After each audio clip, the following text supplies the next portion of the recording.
Ngajar, ngobrol sambil belajar. Halo teman-teman, kembali lagi di podcast Ngajar, ngobrol sambil belajar dengan saya Yuni dari SMK Dewi Sartika, jurusan multimedia. Nah, saya bersama dengan Bapak Musa, narasumbernya. Iya, Waalaikumsalam warahmatullahi wabarakatuh, Pak. Gimana kabarnya, Pak? Alhamdulillah. Saya izin datang ke sini nggak apa-apa, Pak? Nggak apa-apa, santai aja.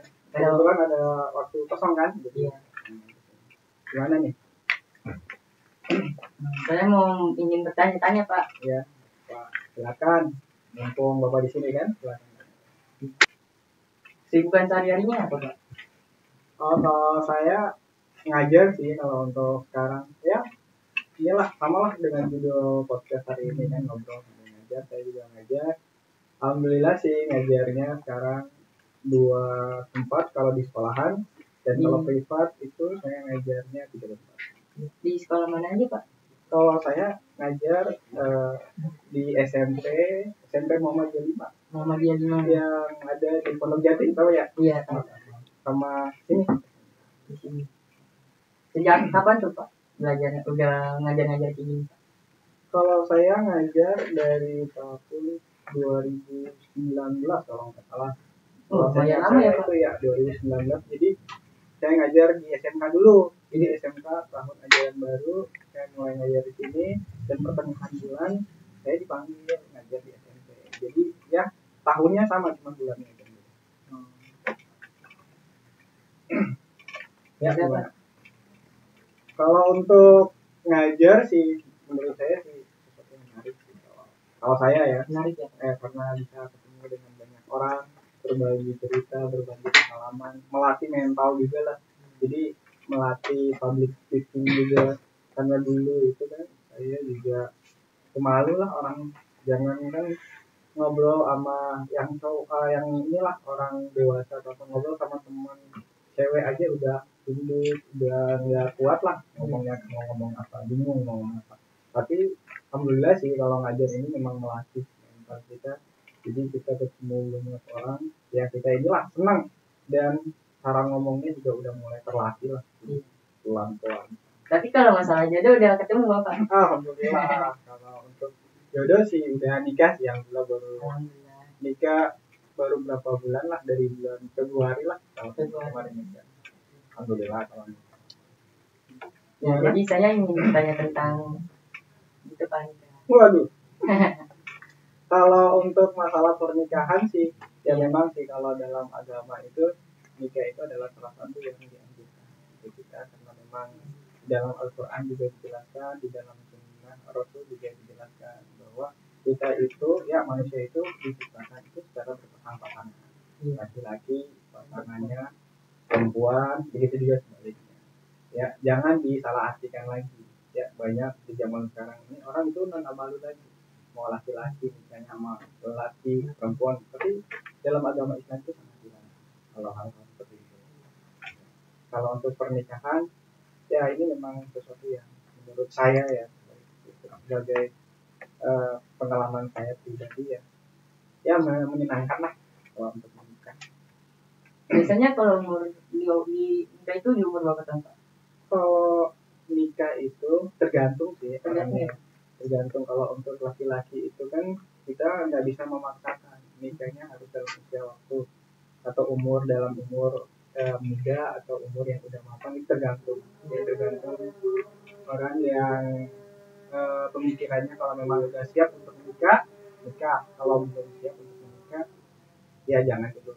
Karena memang hukum dari nikah itu ada beberapa hukum yang harus kita pelajari.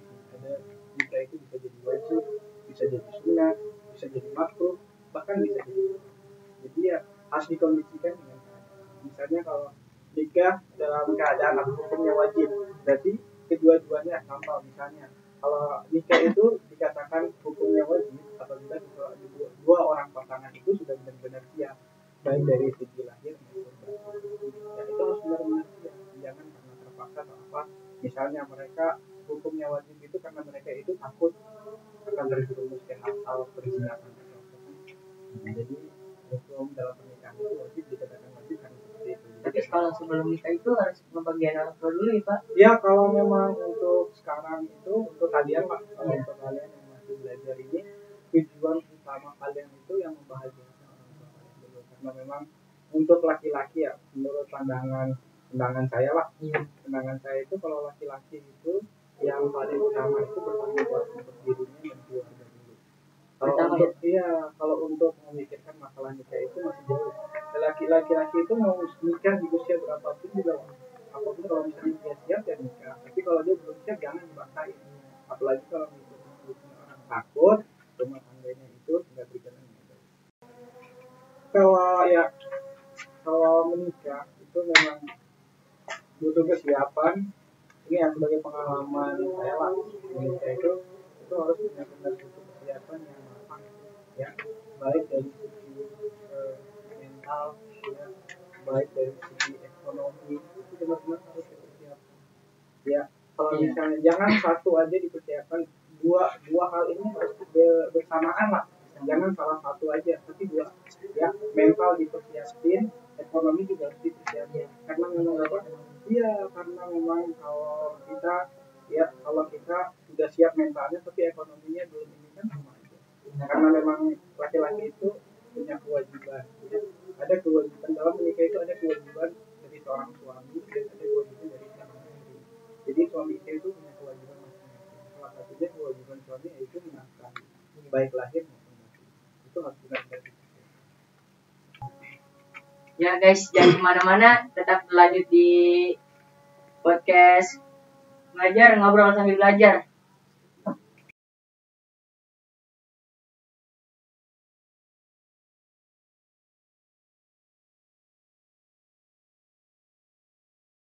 Yo guys, kembali lagi di segmen kedua.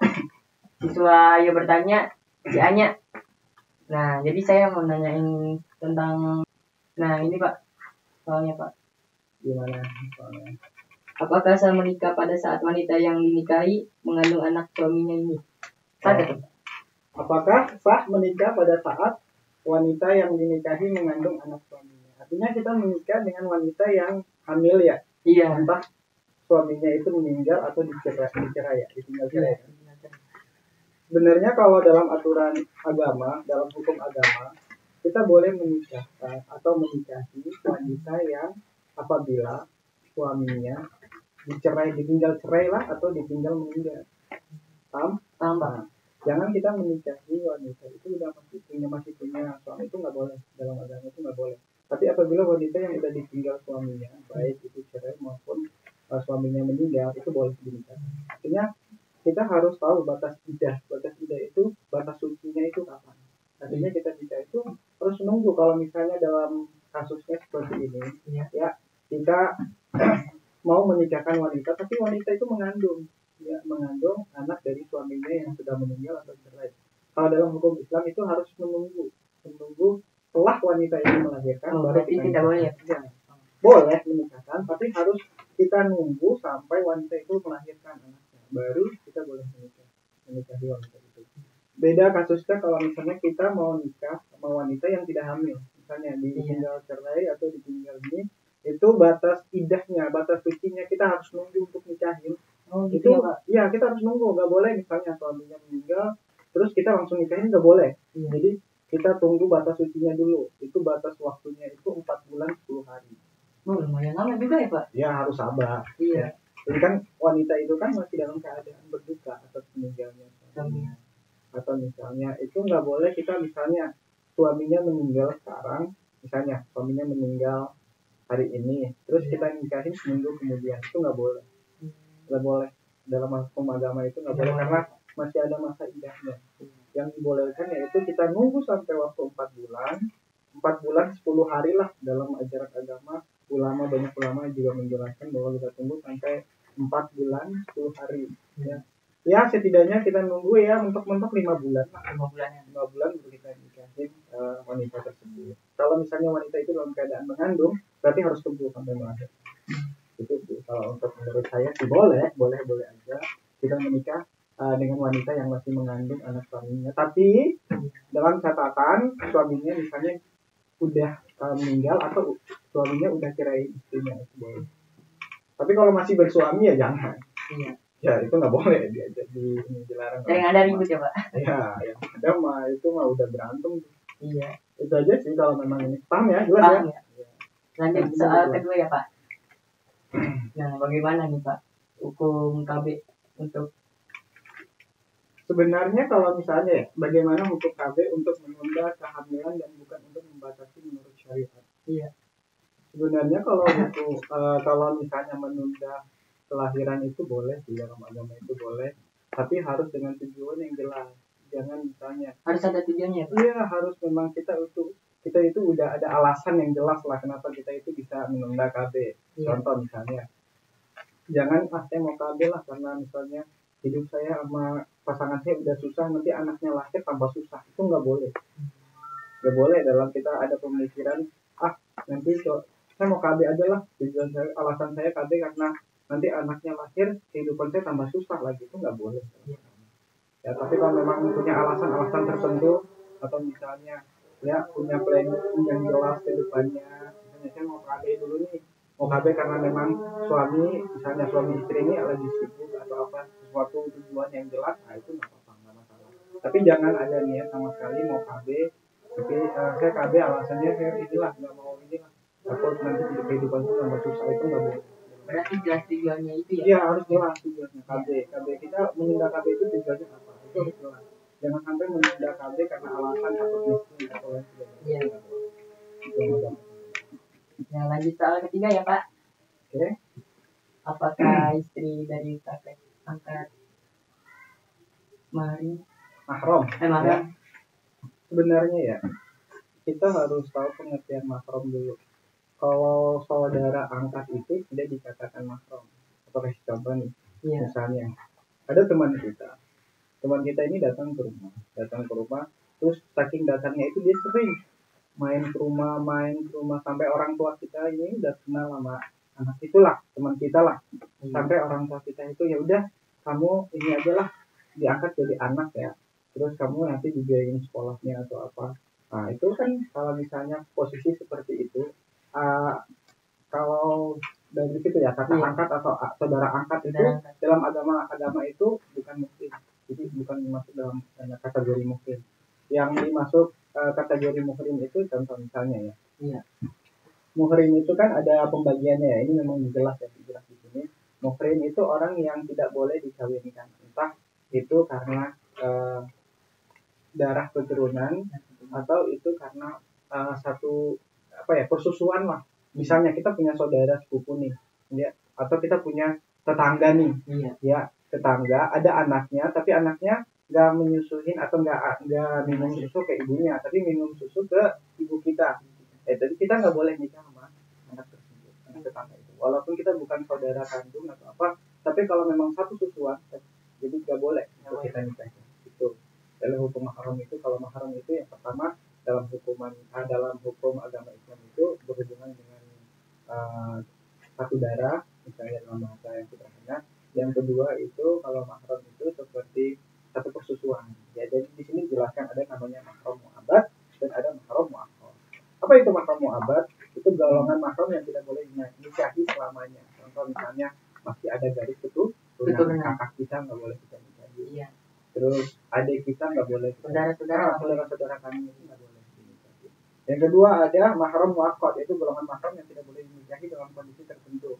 Jika kondisi hilang maka menjadi halal. Misalnya kita contoh nih, dalam kondisi tertentu itu kayak satu persusuan tadi. Ya, itu kan dalam kondisi tertentu. Misalnya kita itu tinggal bertetangga, terus ada tetangga itu misalnya ya kita dari dulu ini tinggal sama tetangga, terus anaknya ada perempuan, tapi anaknya itu nggak menyusuin ibunya, ibunya misalnya udah nggak bisa memberikan ASI, tapi dia nyusuin ke anak perempuan itu, menyusuin ke ASInya ibu kita. Dan nanti kalau udah gede itu kita nggak boleh nikahin anak tetangga itu, walaupun kita bukan satu keturunan. Tetap apa nggak boleh kalau satu persusuan itu nggak dilarang. Itulah, jadi dalam agama Islam itu nggak ada namanya kata angkat itu sebagai mahram, itu enggak. Jadi mahram itu ya ada pembagiannya, ada dua, ada mahram muakkad, ada namanya mahram mu'abbad. Jadi ada mahram keturunan dalam segi keturunan kayak hubungan darah, ada juga mahram dalam segi susuan itu juga tidak. Kalau kakak angkat itu enggak. Jadi orang lain itu diangkat menjadi saudara kita itu bukan mahram, itu tidak masuk dalam mahram. Kita beda sebenarnya. Paham ya? Paham Pak? Jelas ya? Jelas Pak. Nah, lanjut Pak ke soal berikutnya Pak. Oke, sebenarnya ya, Yang tidak bisa mencintai suaminya lagi termasuk istri durhaka bukan Pak? sebenarnya ya kita menikah itu harus tahu kewajiban laki-laki dan kewajiban perempuan itu harus tahu. Kira-kira kewajiban laki-laki apa? Selain menafkahi, lahir dan batin, ya. Kewajiban laki-laki, ya kalau kalian udah siap menikah, berarti kalian harus wajib memberi pakaian, memberi makanan. Itu kewajiban. Ini kita bahas ini dulu ya, kewajiban dulu ya. Kita bahas kewajiban suami. Biar jelas ya, kalau ini istri yang tidak mencintai suaminya itu istri durhaka apa enggak? Kita lihat dulu kewajibannya. Yang suami, yang pertama, kewajiban kita memberi nafkah, baik pakaian, makanan, ya itu juga dalam bentuk kewajiban. Yang kedua, suami itu mempunyai kewajiban menjadi pemimpin dalam rumah tangga. Itu kewajiban. Gak boleh kita nih sudah menikah, terus kita kerja nih, pulang, kita ngeluh ke istri kita, saya pulang capek nih baru kerja, itu nggak boleh. Karena memang iya suami itu kewajibannya kayak gitu, menafkahi, bekerja. Nggak boleh mengeluh di depan istri, misalnya saya capek nih bekerja, jangan marah-marah, itu nggak boleh. Kalau kita udah punya kewajiban untuk bekerja atau apa, berarti nggak boleh dikatakan lagi. Karena memang itu udah hak kita, itu adalah kewajiban kita untuk tunaikan. Nggak boleh kita mengeluh. Itu yang kedua. Yang ketiga, memberikan pendidikan. Kalau nikah itu, jadi nikah itu juga menurut saya itu agak gampang-gampang susah lah kalau menurut saya. Kalau susahnya ya kita harus benar-benar tanggung jawab kita kan bukan di dunia aja, di akhirat kita. Gimana kita cara bimbing ke istri kita gimana, itu kan Karena kita gimana ya? Iya, jadi makanya saya sering bilang itu belajar agama itu penting karena memang selain kita untuk menyelamatkan diri kita, menyelamatkan keluarga kita, terutama istri kita. Ya, itu kewajiban. Ada 3 kewajiban tadi. Yang pertama tadi apa? Memberi nafkah. Yang kedua menjadi pemimpin. Dan yang ketiga memberikan pendidikan. Itu yang ketiga. Yang kewajiban istri. Ya ini sesuai dengan pertanyaannya. Kewajiban istri apa aja sih? Nah, yang pertama adalah berbakti pada suami. Berbakti kepada suami itu lahir dan batin. Misalnya suami bilang, kamu nggak boleh keluar rumah sebelum saya pulang. Nggak boleh. Nggak boleh dilarang. Kecuali udah ada persetujuan atau udah ada izin dari suaminya. Misalnya lewat WA nih. Misalnya, saya izin ya mau keluar ke pasar. Terus suaminya bilang, ya itu boleh keluar. Tapi kalau suaminya belum balas atau suaminya bilang enggak, jangan, berarti jangan. Itu kewajiban, artinya kewajiban istri adalah berbakti secara lahir dan batin. Harus nurut sama suami ya? Iya, harus nurut. Artinya suami juga harus bisa memposisikan dirinya, harus bisa ngerti juga. Jangan kita sebagai suami mentang-mentang istri itu berbakti kepada kita seenaknya gitu, nggak boleh. Dalam agama itu nggak boleh. Ya harus menjadi pemimpin yang adil dan baik. Ya, jadi kita harus, memang walaupun istri itu punya kewajiban untuk menaati suaminya, kita juga harus benar-benar. Dan misalnya kalau kita udah nikah, kalau misalnya kita mau ibadah atau apa, itu kita harus bisa mengajak istri kita untuk melaksanakan ibadah. Nah itu juga kewajiban kita sebagai suami. Paham ya? Ya. Kalau misalnya istri nggak mau sholat atau apa, omelin nggak apa-apa, marahin nggak apa-apa, karena memang itu kewajiban. Kalau kamu udah menikah, artinya kalau kita udah menikah, dosa dari istri kita itu semuanya menjadi tanggung jawab kita. Suami ya Pak? Iya, suami. Makanya biasa kata orang dulu itu kalau udah nikah itu orang tua itu udah berpasangan, udah nggak ada ini satu pautnya. Artinya kalau kita udah menikah atau kita menikah dengan perempuan atau wanita yang kita pilih lah, berarti orang tua itu udah nggak berhak lagi. Tanggung jawab yang sepenuhnya adalah pada suami. Ya, adapun kalau memang dia mau tinggal di rumah orang tuanya harus ada persetujuan dari. Itu yang pertama kewajiban istri. Yang kedua kewajiban istri itu mengatur keuangan lah, mengatur dan menyelenggarakan keperluan rumah tangga. Itu yang terpenting ya Pak? Terpenting. Karena memang kalau kita lihat ya, kalau memang istri itu harus pandai untuk mengatur keuangan. Karena memang kebanyakan orang itu ya masalah-masalah perpisahan dalam rumah tangga itu ya salah satu faktor besar adalah ekonomi. Bagaimana istri dan suami tidak bisa mengatur keuangan dengan baik, atau istri atau salah satunya tidak bisa mengatur keuangan dengan baik. itulah memicu konflik dalam perceraian. Oh gitu ya Pak. Yang ketiga adalah sesuai dengan kemampuannya serta membantu tugas suami. Artinya ya istri itu juga membantu suami, artinya membantu. Kalau suami minta untuk, misalnya suami mengajak untuk sholat, itu berarti bantu, ya bantuin, ya harus taat kepada suami. So, misalnya suami mau berangkat ke sekolah, misalnya mengajar atau apa, berarti kita istri juga nggak harus disuruh-suruh lagi dulu, udah tahu kewajibannya apa nih, menyiapkan atau apa dan lain-lain sebagainya. Tidak bisa mencintai suaminya lagi, termasuk istri yang berkata. Berarti kalau kita harus tahu dulu tanggung jawabnya masing-masing. Kalau memang pasti istri tidak mencintai suaminya karena suaminya itu tidak bisa menjalankan salah satu kewajiban dia. Makanya ya kalau memang istri, kalau dibilang istri durhaka, itu berarti itu semuanya harus kembali dikompromi lagi sama-sama. Pasti ada salah satu kesalahan yang terjadi dalam rumah tangga. Tidak boleh kita langsung kategori istri durhaka, nggak boleh. Kalau gagalnya rumah tangga ya itu bukan salah satu penyebabnya itu adalah dua-duanya harus saling diskusi, saling mengalahkan egonya lah. Gak boleh saling inilah, Harus bisa saling mengerti. Tuh, jangan saling menyalahkan. Kalau menyalahkan itu ya timbul konflik. Gak ada habisnya Pak. Iya betul. Ya lanjut lagi ya Pak. Lanjut. Tepuk tangan dong. Aduh. Mantap sekali bintang tamunya ya. Lanjut. Apakah seorang wanita boleh nikah? Nikah apa nih? Nikah siri. Iya nikah siri Pak. Ya, apakah seorang wanita kalau ditanya kalau nikah pasti nikah? Boleh. Apakah seorang wanita boleh nikah siri dengan wali? Walaupun pun ayah masih ada. Sebenarnya kita itu harus tahu. Karena ini pertanyaan ini juga ini sih. Jadi kita harus tahu ya, kalau apakah seorang wanita boleh nikah siri? Kalau di dalam agama Islam, ayah kandung itu disebut sebagai wali dalam pernikahan. Ya, wali itu coba kita lihat ya dalam kondisi-kondisi ini. Yang menjadi wali ya dalam akad nikah itu orang tua bapaknya sendiri yang menjadi wali. Kalau memang misalnya nikah siri dengan wali itu mungkin ini ya. Kalau misalnya apakah seorang wanita boleh nikah siri dengan ya, kalau wali itu dalam agama itu, kalau wali yang harus menjadi wali dalam saksi pernikahan itu adalah bapaknya. Ya, nggak boleh. Berarti nggak boleh ya Pak? Nggak boleh. Nah, itu makanya berarti dia nikahin bapaknya. Ini yang nanya ibu Pak soalnya Pak. Wah, ibu. Ya, nggak boleh. Ya, kenapa? Nih, Bapak jelasin deh biar jelas ya. Iya. Yang menjadi wali dalam pernikahan ya, kita lihat ya. Bapak itu agak yang menjadi wali dalam pernikahan itu yang pertama. Ya ini biar jelas ya. Biar nggak ada pertanyaan lagi, kita tanya sini nih. Ya. Wali itu dari, misalnya wali dari pihak wanita ya. Wali nggak ada pihak dari lelaki, itu nggak ada wali. Dari wali itu dari pihak wanita. Kalau laki-laki itu saksi. Misalnya ya kita mau menikahkan orang perempuan. Ya, perempuan itu bapaknya itu yang menjadi wali, bapak kandung itu yang menjadi walinya. Kalau laki-laki, adapun laki-laki itu bukan dikategorikan yang temani kita setelah pas nikah itu bukan dikategorikan sebagai wali tapi saksi. Ya, kalau misalnya wanita nikah siri dengan wali, berarti wali itu masuk dalam bagian bapaknya, bapak kandungnya. Berarti nggak boleh. Jangan kan nikah siri, nikah yang ini resmi aja nggak boleh kan, nikah bapak kandungnya. Haram ya Pak? Haram, masa nikah bapaknya nggak boleh.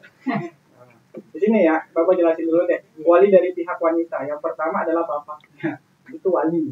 Yang kedua, misalnya ya saudara lelaki seibu bapak. Artinya saudara kandung kita laki-laki yang menjadi wali. Itu nggak boleh. Ya.